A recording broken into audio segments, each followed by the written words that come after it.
नमस्कार, मैं जयकृति योगी आप सभी दर्शकों का अन्नदाता कार्यक्रम में स्वागत करती हूं। किसान का जीवन बहुत मुश्किल होता है। वह अपने खेतों में लंबे समय तक काम करता है, उसका ध्यान सदैव फसल में ही लगा रहता है।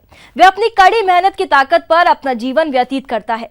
ऐसे ही किसानों की प्रगति के लिए हम खेती बाड़ी से जुड़ी हुई बहुत सी नई लाभकारी जानकारियां हर रोज सुबह लेकर आते हैं। तो चलिए कार्यक्रम शुरू करने से पहले देखते हैं क्या है आज के अन्नदाता में।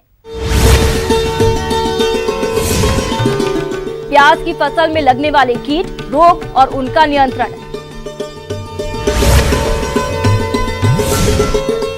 गर्मी से मूंग की खेती करना है लाभकारी।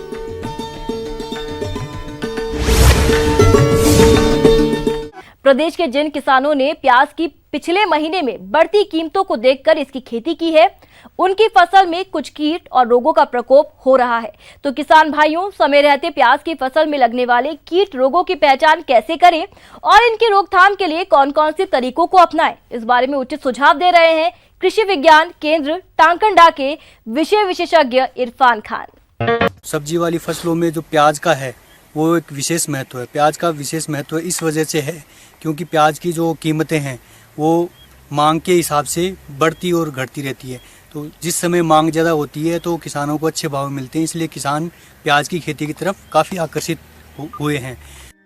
अपने राज्य में प्याज की खेती बड़े पैमाने पर की जाती है और जिन किसानों ने प्याज की फसल लगा रखी है, उनकी फसल में मौसम परिवर्तन के चलते इस समय कई तरह के रोग और कीटों का प्रकोप हो सकता है और समय पर पहचान कर नियंत्रण करना जरूरी है।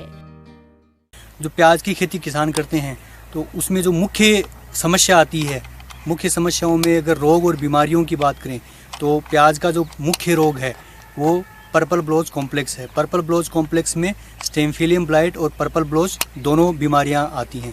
जो स्टेमफिलियम ब्लाइट है उसके जो लक्षण होते हैं पत्तियों पे सबसे पहले दिखाई देते हैं। पत्तियां शीर्ष से पीली पड़ के बाद में धीरे धीरे काली होना शुरू हो जाती है। काली जो कवक है उसकी जो वर्दी है उसकी वजह से होती है। इस वजह से पौधे की ऊंचाई कम रह जाती है तथा पत्तियां धीरे धीरे खराब हो जाती हैं।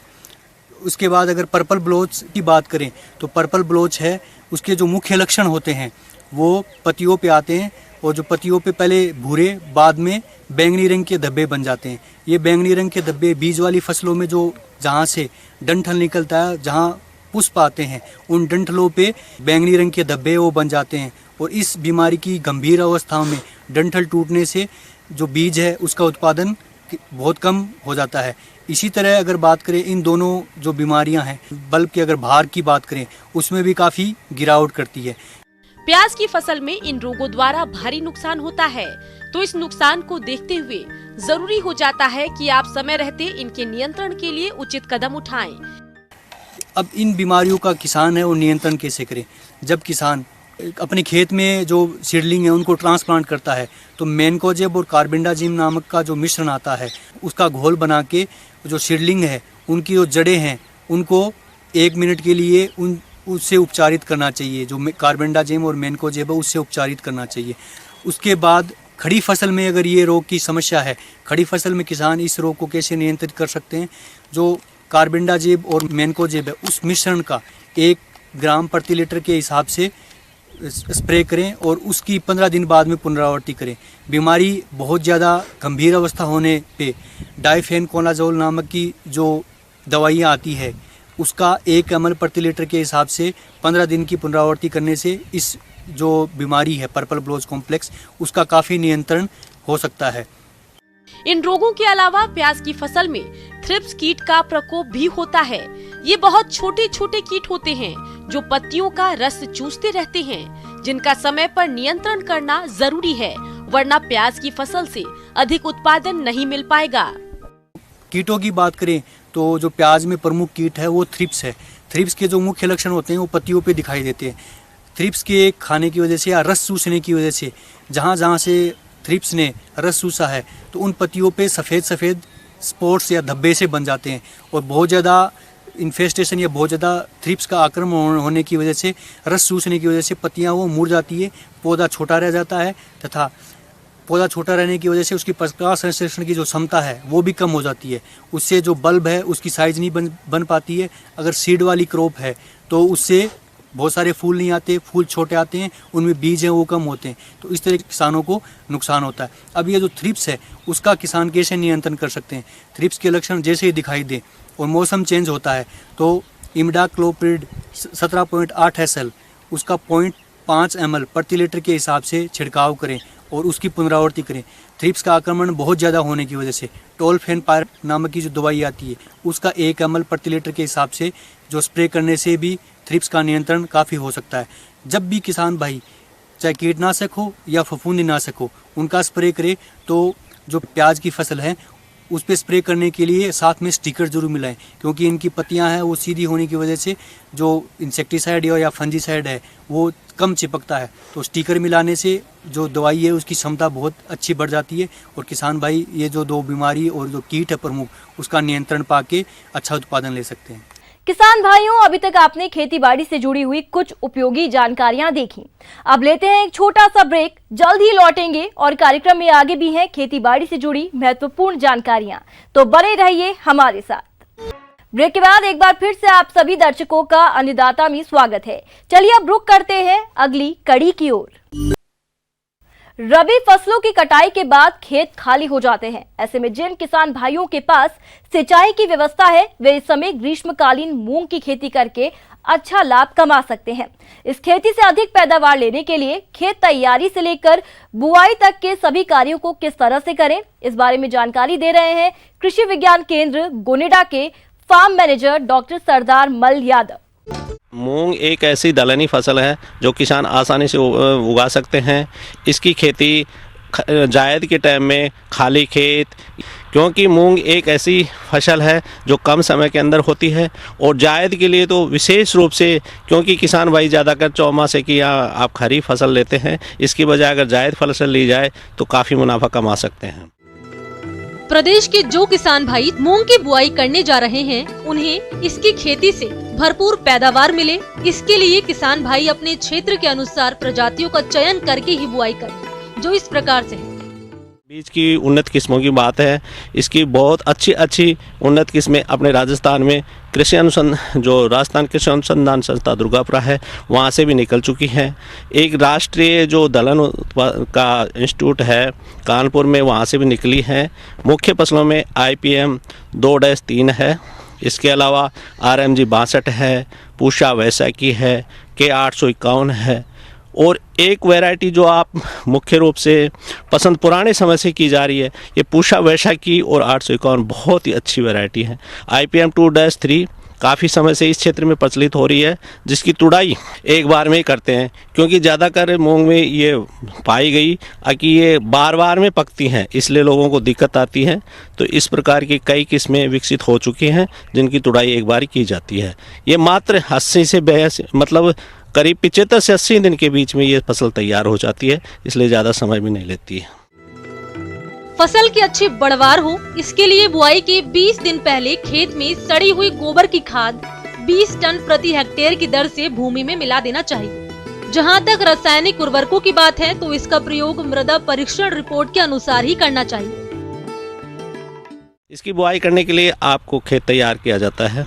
खेत की तैयारी के लिए आपको ज़्यादा मेहनत करने की ज़रूरत नहीं होती है। इसमें 2 बार जुताई की जाती है, क्योंकि ये फसल मुख्य रूप से दलहनी फसलों में होती है और दलहनी फसलों के बारे में आप सभी को ध्यान है कि ये नाइट्रोजन फिक्सेशन ज़मीन के अंदर करती है। तो ये ज़्यादा वातावरण में जो नाइट्रोजन है 78% उसको देती है, इसलिए इसके अंदर ज़्यादा न्यूट्रिएंट्स वगैरह देने की भी ज़रूरत नहीं होती है, इसलिए इसमें खर्चा कम आता है। बुआई करते समय इसके अंदर DAP का ज़्यादा यूज किया जाता है। 90 किलो DAP और 10 किलो यूरिया इसके साथ मिला करके भेजा जाता है। फसल को कीट रोगों के प्रकोप से बचाने का सबसे अच्छा और सस्ता उपाय है बीज उपचार। तो किसान अपने स्तर पर कैसे करें बीज उपचार, इस बारे में जानते हैं।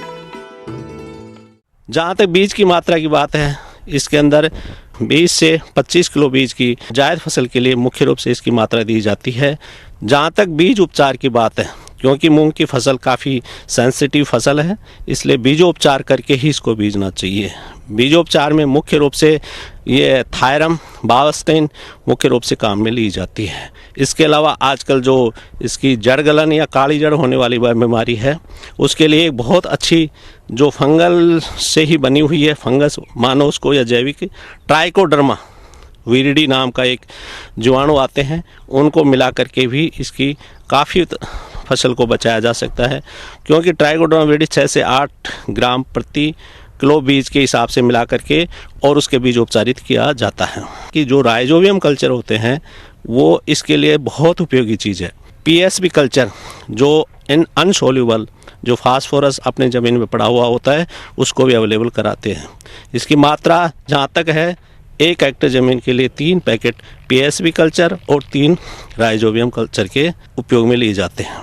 उपयोग में लेने का तरीका, जो गुड़ होता है, कई बार 250 ग्राम गुड़ लेकर के उसको पतला डिजोल्व करके, पानी डाल के डिजोल्व करके गर्म करके उसके अंदर मिला दिया जाता है। उसको सुखा करके और बीज के अंदर मिला दिया जाता है। क्योंकि बीज में मिलाने के बाद इसको छाया में सुखाया जाता है, इसमें जो जीवाणु होते हैं वो काफ़ी एक्टिव हो जाते हैं। मूंग की बुआई विधि और दूरी की बात करें तो इसकी बुआई लाइनों में करना अच्छा होता है। इसके लिए पंक्ति से पंक्ति और पौधे से पौधे की दूरी समान रखते हुए बुआई करनी चाहिए। इसकी सबसे पहले मैं आपको बताना चाहूँगा कि इसकी बुआई है जो 15 फरवरी से 15 मार्च के बीच में की जाती है। जिस समय की सरसों के खेत या कोई खाली खेत होते हैं उनमें आसानी से बुआई की जा सकती है। पेड़ से पेड़ की दूरी की जहाँ की बात है, इसके 10 से 15 सेंटीमीटर होती है और लाइन से लाइन की दूरी 25 से 30 सेंटीमीटर होती है।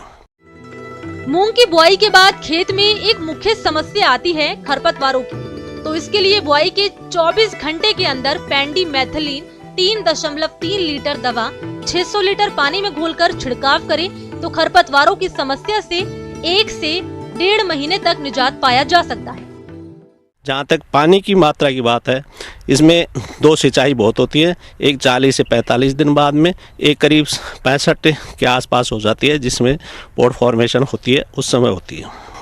इसके अलावा इसकी मैच्योरिटी जो मुख्य रूप से आएगी तो आप उस समय अप्रैल करीब, आपको मैंने बताया 75 से 80 दिन में मैच्योरिटी आती है, जिसमें इसकी फलियां तोड़ ली जाती है सुखा करके और इसका उत्पादन काम में लिया जाता है। इसका चारा भी काफ़ी उपयोगी है जो पशुओं के काम में लिया जाता है। आगे और भी हैं खेती बाड़ी से जुड़ी हुई बहुत सी रोचक जानकारियां, पर यहाँ पर रुकेंगे एक और ब्रेक के लिए। जल्द हाजिर होते हैं। ब्रेक के बाद एक बार फिर से आप सभी दर्शकों का अन्नदाता कार्यक्रम में स्वागत है। बढ़ते हैं अगली प्रस्तुति की ओर। राज्य में बहुत से किसान ब्रॉयलर मुर्गियों का पालन कर रहे हैं, लेकिन इस व्यवसाय से अधिक लाभ लेने के लिए आहार प्रबंधन पर विशेष ध्यान देने की जरूरत होती है। तो ब्रॉयलर मुर्गियों की अच्छी वृद्धि और विकास के लिए आहार किस प्रकार से खिलाएं, इस बारे में जानकारी के लिए मिलते हैं डॉक्टर आरपी नेमा से।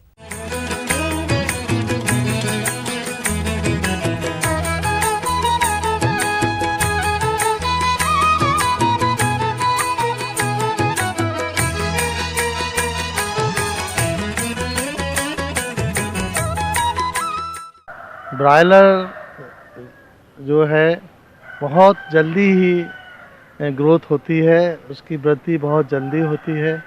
इस कारण उनका जो है पोषण की रिक्वायरमेंट बहुत अधिक है। इनको ब्रॉयलर को 3 फेज में 3 आयु वर्गों में बांटा गया है, जो कि प्री स्टार्टर है, स्टार्टर है और फिनिशर है।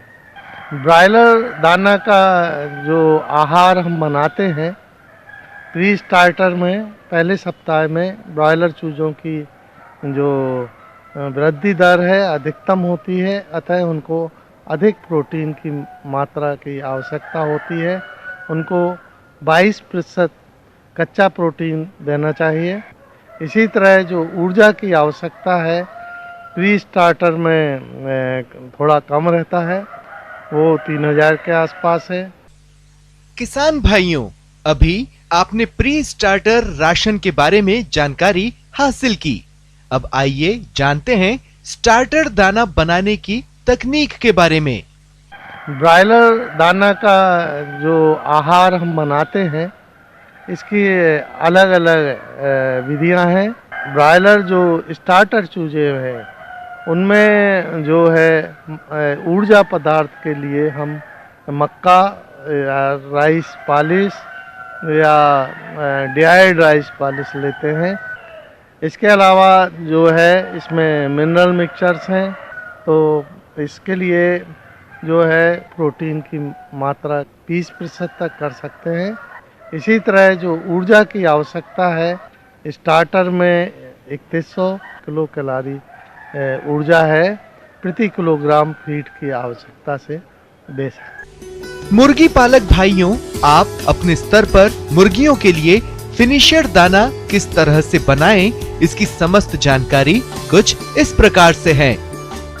और जो फिनिशर है, दाना का जो आहार हम बनाते हैं उसमें प्रोटीन की मात्रा 19% तक दे सकते हैं। मक्का की मात्रा अधिकतम 60 से 65% तक रख सकते हैं। इसके अलावा जो है इसमें मिनरल मिक्सचर्स हैं। मिनरल मिक्सचर्स में आजकल बाज़ार में ब्रॉयलर के लिए बना हुआ मिनरल मिक्सचर्स आता है। उसमें इन पदार्थों के अलावा जो सूक्ष्म माइक्रो ट्रेस मिनरल्स हैं, जैसे कि आयरन है, जिंक्स है, कॉपर है, कोबाल्ट है, आयोडीन है, इनका विशेषकर इन साल्ट का ऑक्साइड्स, सल्फेट्स या कार्बोनेट के लवणस जो है उपयोग में लिए जाते हैं। किसान भाइयों, आप ब्रायलर मुर्गियों से अधिक लाभ प्राप्त करने के लिए इनको संतुलित मात्रा में दाना कैसे खिलाएं, इसकी जानकारी कुछ इस तरह से है। दूसरा, इसमें जो भोजन विधि है, इनको इच्छा अनुसार आहार दिया जाता है। जो आहार की मात्रा है उसमें किसी तरह प्रतिबंध नहीं लगाते हैं। ब्रायलर को हमको दिन में कम से कम 5 बार जो रेखी फीडर हैं, लंबे फीडर्स होते हैं, उसमें 5 बार जो उनकी खुराक है 5 बराबर भागों में बांटकर देना चाहिए। इससे जो है इनका जो दाना का व्यर्थ होना कम हो जाता है। यदि हम एक बार में ही पूरा आहार देते हैं तो उसमें 10% तक दाना व्यर्थ होता है। ब्रायलर को जो है प्रथम सप्ताह में करीब 15 ग्राम दाने की आवश्यकता होता है, और जैसे जैसे इनकी उम्र बढ़ती है दाने की खुराक बढ़ती जाती है। द्वितीय सप्ताह में करीब 40 ग्राम, तृतीय सप्ताह में 50 से 60 ग्राम, चतुर्थ सप्ताह में 80 से 100 ग्राम की आवश्यकता होती है।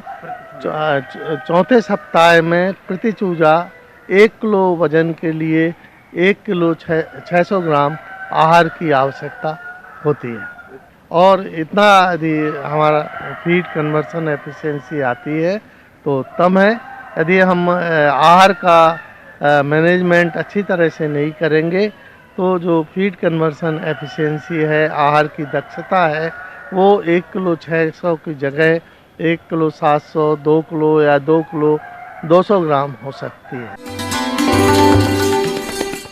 अन्नदाता हेल्पलाइन निशुल्क फोन संपर्क सेवा के माध्यम से आपके द्वारा पूछे गए प्रश्नों में से 1 या 2 महत्वपूर्ण प्रश्नों को हम अपने कार्यक्रम में शामिल करते हैं। इसी के तहत आज का चयनित प्रश्न और उसका जवाब इस प्रकार है। अन्नदाता निशुल्क फोन संपर्क सेवा के माध्यम से पूछे गए प्रश्नों में से आज हमने जिस प्रश्न को कार्यक्रम में शामिल किया है उसे पूछा है ग्राम झबरा, जिला जैसलमेर के कृषक महेंद्र कुमार ने। आप बकरी की उन्नतशील नस्लों के बारे में संपूर्ण जानकारी चाहते हैं तो महेंद्र कुमार जी, आपकी जानकारी के लिए प्रस्तुत है कार्यक्रम का यह अंश। किसान भाई अगर बकरी पालन करते हैं तो इसमें हर जगह से लाभ ही लाभ है। जिसमें हम ब्रीड की बात करें तो दुकाजी ब्रीड जो दूध और मीट दोनों के लिए पाली जाती है वो है सिरोही नस्ल या मारवाड़ी नस्ल। अपने यहाँ पे सिरोही नस्ल अत्यधिक उपयोगी है, जिसका उपयोग किसान भाई कर सकते हैं। और अगर उपयोग करते हैं तो बच्चों की ज़्यादा केयर भी नहीं करनी पड़ती है और अच्छे से इनसे हम उत्पादन ले सकते हैं। बच्चा जो बकरा है वो 6 महीने से 7 महीने में 6 से 7 हज़ार रुपये का हो जाता है, और बकरियां हैं उनको हम बढ़ा के यूनिट को एस्टेब्लिश करते रहें ताकि हम कह सकें कि किसान भाई आसानी से प्रतिवर्ष इसमें ये कहें कि एक बकरी से 4 बच्चे मिलेंगे, 4 बच्चों का एक 25 से 30 हज़ार रुपये हमें मिलते हैं एक बकरी से। तो किसान भाई अगर 50% खर्चा भी निकाल दें तो एक बकरी 10,000 रुपये एक वर्ष में मुनाफा छोड़ेगी। आइए अब एक नजर डालते हैं राज्य के कुछ चुनी हुई मंडियों के प्रमुख फसलों के बाजार भाव पर।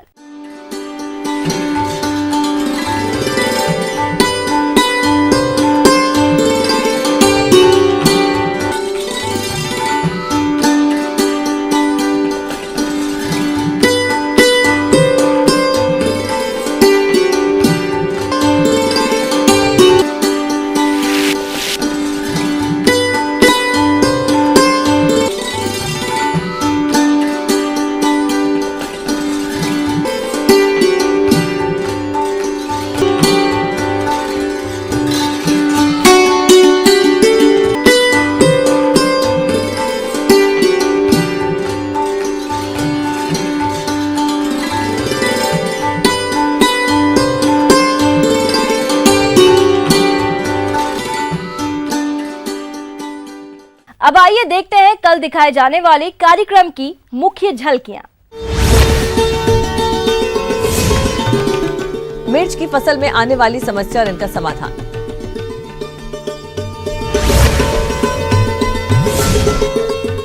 कम पानी में आंवले की बागवानी है फायदे का सौदा। किसान भाइयों, अन्नदाता आपकी सेवा के लिए संकल्परत है। कृषि संबंधित समस्या और सुझावों के लिए आप हमें इस पते पर संपर्क कर सकते हैं। प्रोड्यूसर अन्नदाता news 18 Rajasthan, Ramoji film city, Hyderabad 501512। साथ ही आप हमें ईमेल भी कर सकते हैं। हमारा ईमेल है p18annadatarajasthan@nw18.com। इसके अतिरिक्त आप हमें निःशुल्क हेल्पलाइन नंबर 1800419255 पर सोमवार से शनिवार सुबह 10 से शाम 4 बजे के बीच संपर्क कर सकते हैं। किसान भाइयों, अब समय हो रहा है आपसे विदा लेने का, तो हमारी अन्नदाता टीम को दीजिए इजाजत।